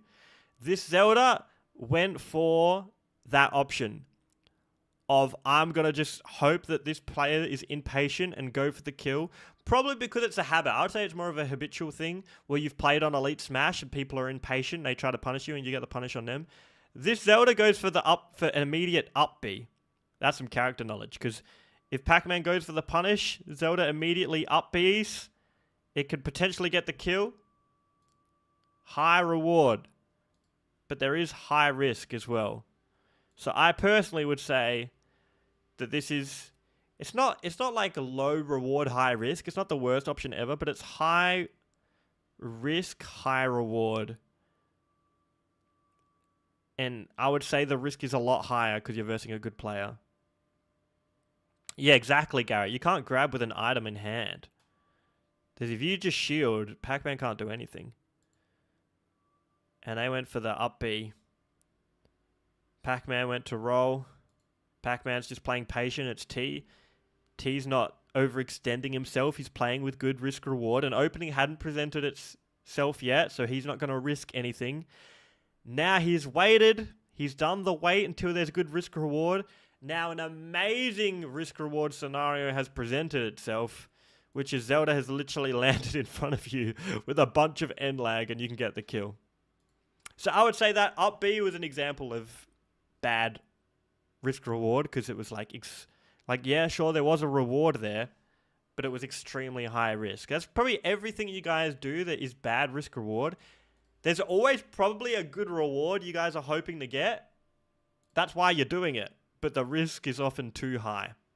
And so it is not worth it.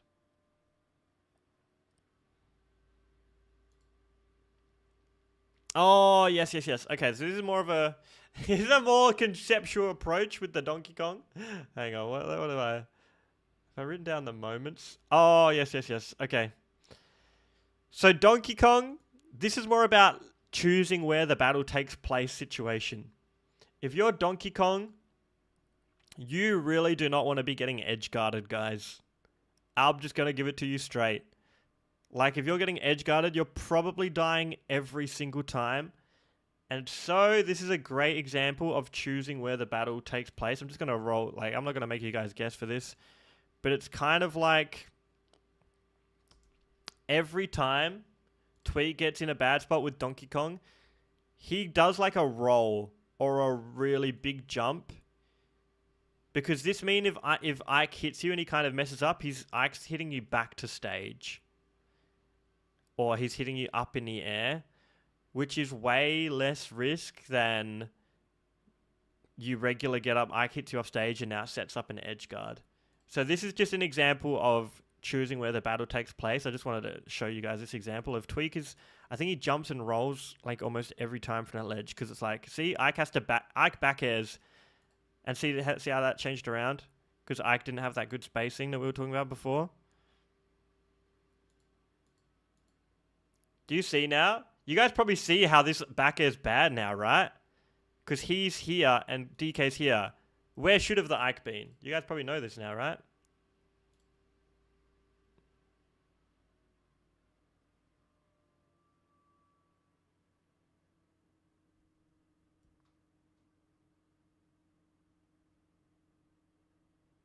Yeah, slightly left would have... Yeah, slightly left would have changed everything. Because now, Tweak's getting hit this way. See how it... Because remember when we looked at that gluttony clip? You see how it changed so much? Now look at the difference. There's crazy difference, hey? It's actually an unbelievable distance for such a slight thing. It's actually ridiculous. Which means if you guys get good at this, it's like such a slight adjustment to help you guys get so much better, which is cool. And I think I wrote down the other times Tweak was at the ledge. Yeah, I did. So Tweak gets hit here. And he's going to do this, the roll. Because now, even if he got hit there, he would have been getting hit to center stage. And now he's here. And then where's the other time you got from the ledge? Oh yeah, here. So this is all about the choosing where the battle takes place. You do not want to be off stage in this situation getting edge guarded. He wants to minimize this as much as possible. And he does the same thing. Gets past.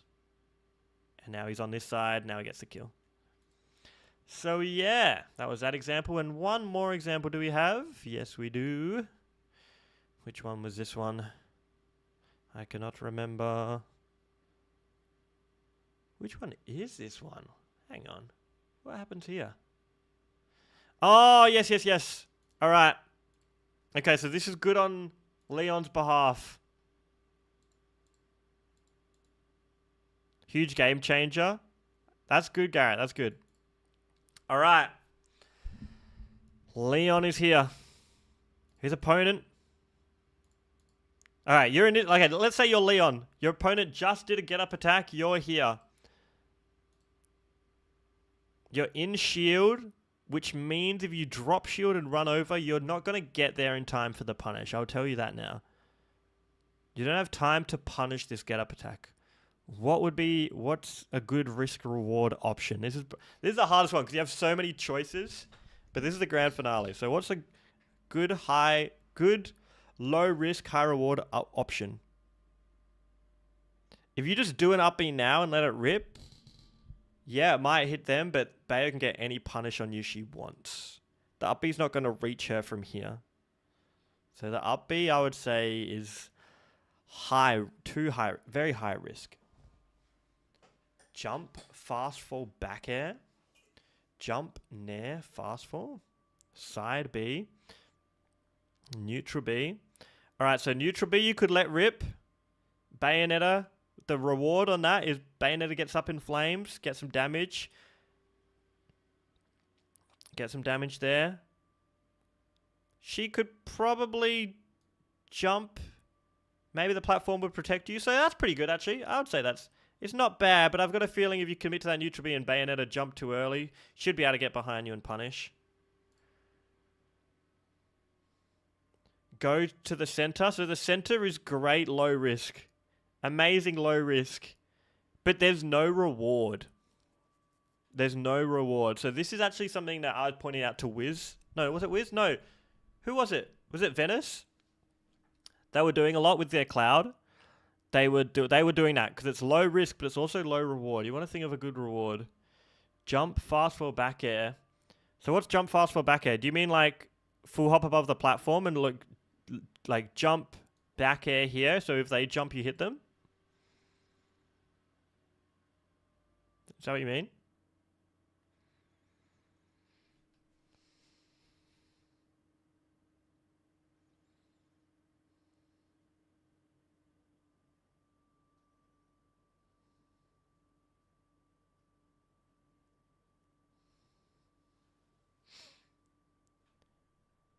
And you can react to them dashing under the plat too. So if you jump and back air and they run forward, they're actually going to get to the other side of you. So it is high reward, but there is some risk.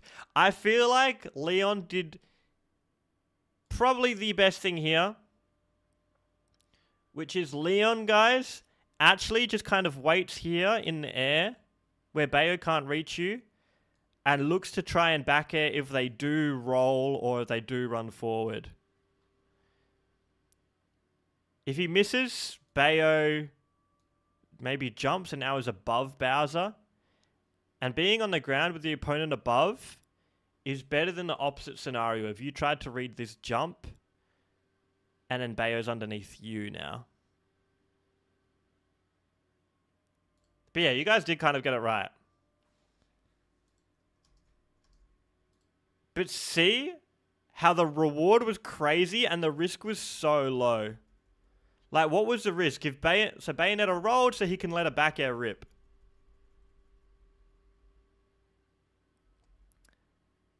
The risk was Bayonetta doesn't roll and he probably just lands. And they're in the same spot. Like, you went for the, I'm going to preemptively jump high and back air and hope. Or, like, preemptively at least jump. But that could switch it up where Bayo rolls. Because Bayo, okay, so Bayo chose roll. So let's say Bayo chose roll and you did the jump up here, back air. Now you're here and Bayo's here. So does that make sense? How this is really good risk reward. Of once again being in the between the center stage and your opponent as well. Not giving that up. Not even for a moment. Leon's so good at risk reward, guys. So yeah, does that make sense? That's kind of all I've got. Yeah, exactly, Casimir. Yours had slightly... It was good. It was good reward. The reward was the exact same, but yours had slightly more risk due to the fact that if you missed yours, now you're on a platform and they're underneath you. Because that's probably actually a very similar situation to Steve as well. You'd be in that situation a lot, where you've got your back air and you're looking there and there. And so in this situation where we have no idea of this player's habits, then you want to just be doing the best risk reward options possible until you can adapt. But this is like the basis, and adapting would come next. But yeah, that's kind of all. I hope that helped. Do you guys have any questions or anything like that? And yeah, Bowser's back air is so damn strong. I actually didn't know back air killed that early. But yeah, what did you think of that? As well. Any questions? I should probably link you guys the slides. Potentially that might help. Oh, and actually no, you can just watch the VOD and go through it. Because taking your own notes is probably better. Great lesson, Poppy. It was great. That's nice to hear. Thank you very much. So neutral air drift is safe but doesn't have as much reward. With Bowser, if you did landing neutral air could have been... So the neutral air, you wouldn't have been able to react and do it. But Bowser neutral air is really good because it combos into back air as well. So let's say the Bayo was at 50%, where just letting a back air rip wouldn't have killed. Then he probably would have looked for neutral air, because neutral air into back air would have killed. But that's quite character-specific stuff there. I love this lesson. I will definitely be applying these things. Now that I've increased... This is a cool thing about doing things that help a bunch of people at once, is I feel like, hopefully, if you guys have now increased your awareness of this, you guys can all look at your own VODs now. Like a VOD of yourself, and I bet you all notice that you didn't do this perfectly. Because no one does. No one, like, even the best players in the world don't really do this perfectly. They're pretty much there though. But you guys, I assume, me as well, it's like it will not be this good with risk reward. So how does keeping center stage work when I want to prioritize getting materials? So a lot of the prioritizing center stage stuff was for advantage state, as Casimir. So it's like if you want to get the most out of when you do get a hit, if you want to get the most out of that advantage state, then I would do that over prioritizing getting materials. Steve is obviously a weird case, which is why he kind of breaks a lot of Smash Bros fundamentals in terms of in neutral. Stage control probably isn't as important for Steve because you've got blocks and want to get materials as well. But I would say it still really does apply in advantage state if you're trying to juggle someone or keep them at the ledge. I think the juggling concept of the angle, maintaining stage control, waiting for the openings and going for high risk sometimes are all incredible concepts. Thanks, Venice. Yeah, I'm glad that helped. Do you often review students' VODs? Do you review multiples from everyone? I don't know if I should just send any normal VOD and keep them coming or wait for a good one. So the way I've got it set up now is, let me get up Discord, is... You can post it here once a week. And I will go through them as... Yeah, I'll keep up to date with them as much as I can. But yeah, you can only post in there once a week. So I would say it's like if you're about to go to a tournament tomorrow, like probably just wait and try and get a VOD from there, or wait until you verse someone who you think kind of absolutely cooked you and you're like, oh man, I don't even know what to do. Those are the best VODs to post. But I'm hoping as well, at the same time, I'm giving you guys the information to be able to help yourselves as much as possible and get consistently be Oh, you thought you had to wait a week after someone else? Oh shit. No, it's 1 week slow mode for you guys. Oh no, Zach. Oh no, you can let it fly. You can let it fly. That's so funny. I review only one VOD a week. No, that's why I keep it to. I literally have only been looking at kind of one game from a lot of you guys, but I feel like I've still been able to give you guys a good amount of information anyways. Like, this is all of one of Casimir's matches. This is all of Sammy G. I feel like I've still been able to give a decent amount of information. Oh, wait, because, yeah, this is not just that, by the way. It's this.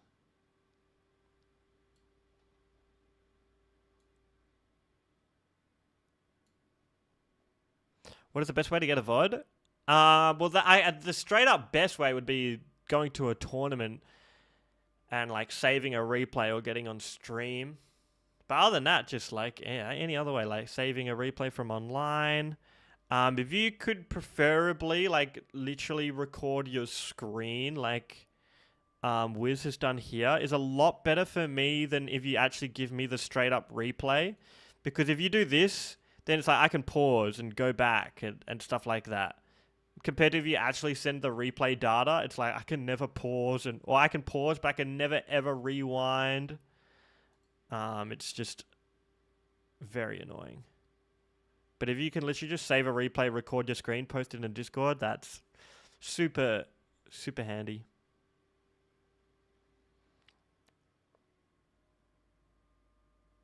Oh, capture card's better. Just like the worst way is just straight up sending a replay. Just straight up sending a replay kind of sucks, honestly.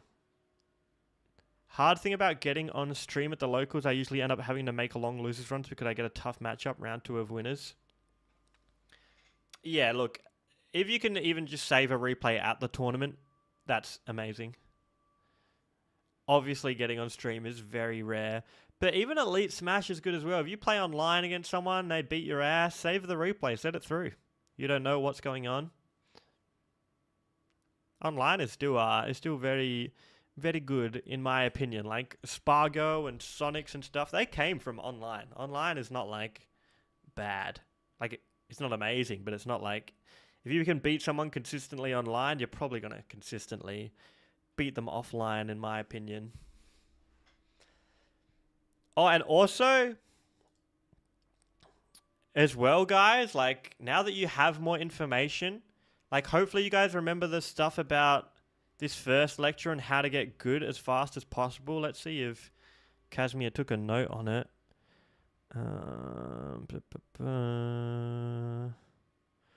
Where would I have even said it? Where's my face as well? Here it is.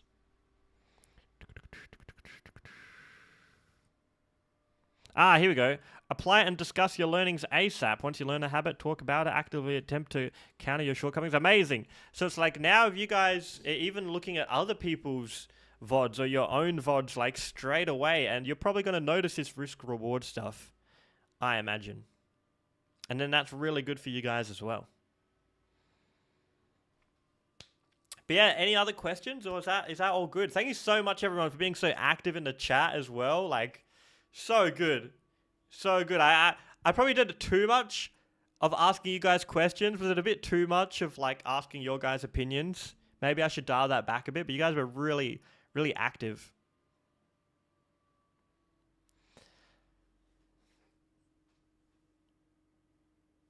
Can we do adaptation? So yeah, if you guys, I haven't actually looked at this stuff yet, but please, if you have any ideas for stuff you want to learn about in lectures, put it here in the member recommendations. To be honest, I like answering the questions. Yeah, that was some like school teacher tactics there of getting you guys to actually think about it from your own brains. Helps with memory a lot compared to like if you guys have a thing where you realize it yourself, it helps so much more than if someone just tells you something. So that's the idea behind that. I think it was because risk reward, this was such an insanely huge topic to cover in one lecture that I was like, man, maybe we're not getting through it too much because I'm asking too many questions. Maybe it's dragging out a little bit too long.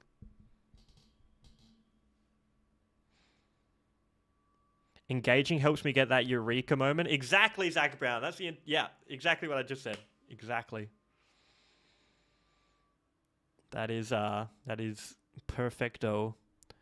But yeah, if you guys have anything you want to have a lecture about, put it here, as well as literally anything you want in general. Like, who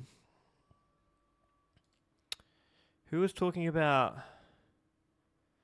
Yeah, we can probably start doing some kind of online tournaments, especially for the North Americans or maybe all the Europeans as well.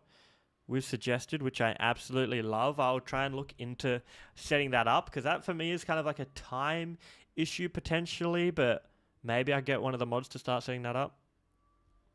Pay them to kind of consistently run a tournament for you guys so you can have practice under pressure, under tournament conditions, because that's really good.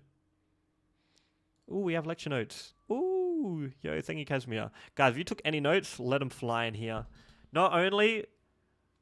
it's not like, yeah, sure, people might look at your notes and learn something, but even just the idea of everyone's taking notes is really motivating, I feel, seeing these things get posted in here.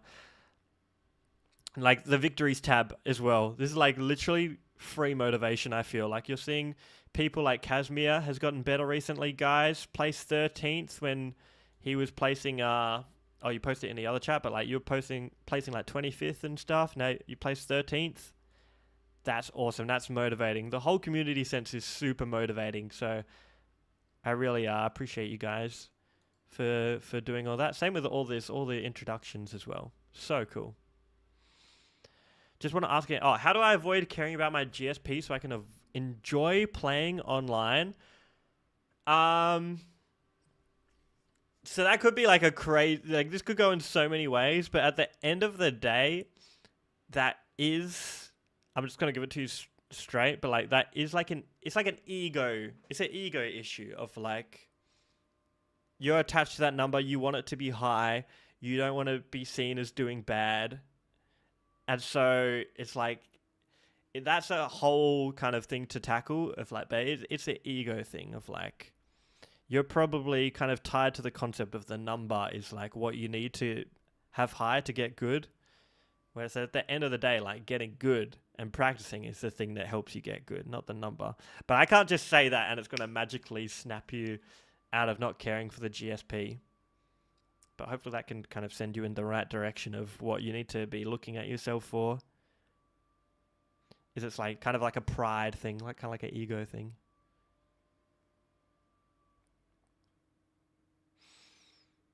I try to think about how likely am I going to see this player again. Yeah, like a really good thing is like, dude, how much have you been caring about your own GSP, Venice, compared to your opponent's GSP? Whenever you beat your opponent, are you ever like, wow, look how low their GSP is now? Have you ever done that?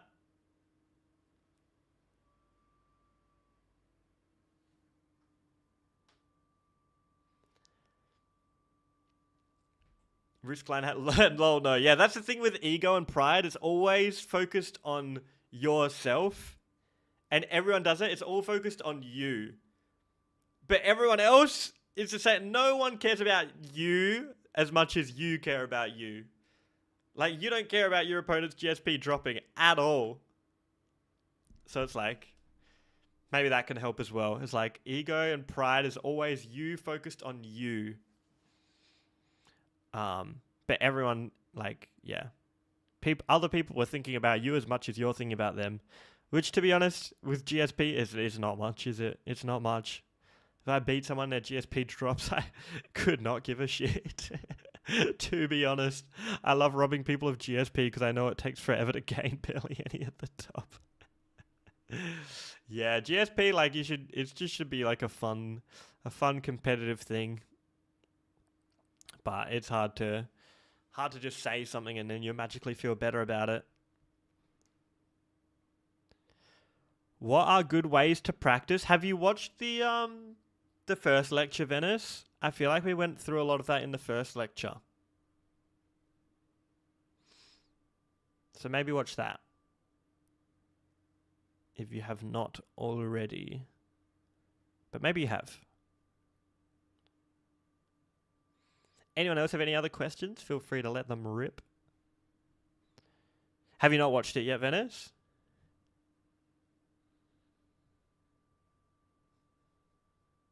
Or Venus? Sorry, I don't know if I'm pronouncing that correctly.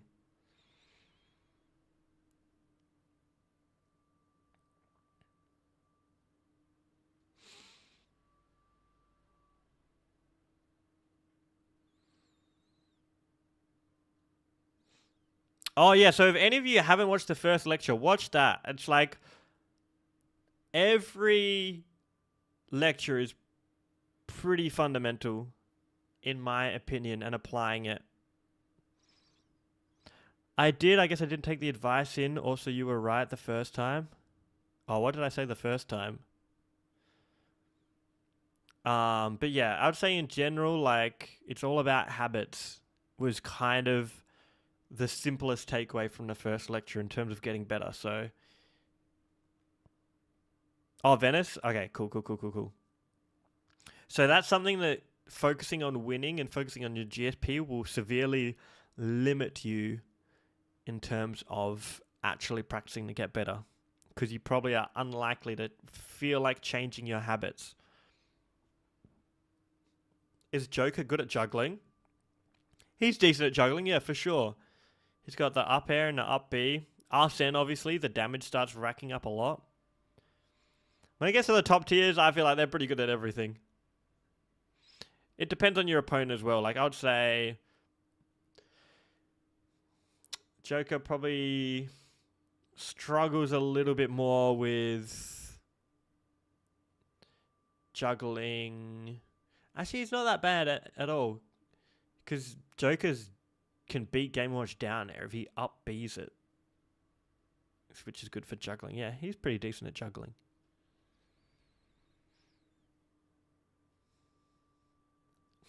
With balls. So unexpected. Alright, well, if that's all, maybe we should wrap it up there so people watching this VOD, it's just like, it doesn't drag on for too long. But yeah, I hope that stuff was helpful for everybody. And thank you so much.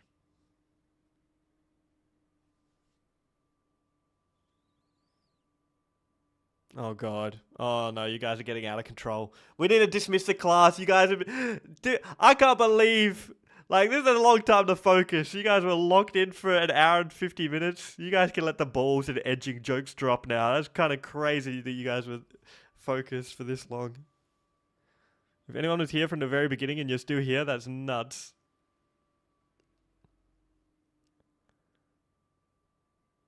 Yeah, this was great. Trying to convince my friend to become a member now. I'm glad you guys are finding it so helpful.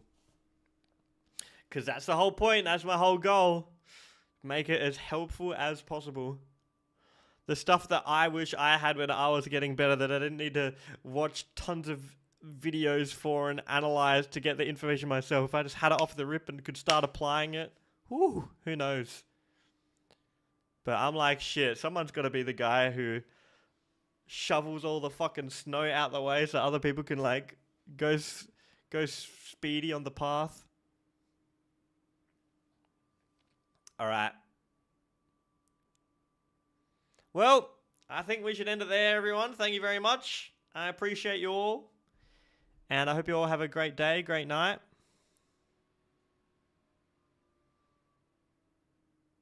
Yeah, the Metafy example. I didn't mean to bash Metafy. I guess in a way I kind of did. It was more so just like, I feel like there's a better way. And I feel like this is it. In my opinion. In terms of helping the most people possible. Because even now, like, people might think, oh, there's 23 people signed up for members? I think it might be 23. 23 people signed up for members, right? If I were to help all of you for an hour, we've done 2 hours today. If I was to help all of you for an hour, that's 23 hours. Like, it's not even conceivably possible. Unless that's the only thing I do. Underdogs and 23 hours of doing one-on-ones. But then this stuff, I feel like it's still helpful and consistent for you guys. But yeah, have a good one. Thank you very much. 31? It's not 31, is it? 31? Ah, wrong button. Oh my god, I'm pressing all the wrong buttons. Is it 31? No, 23.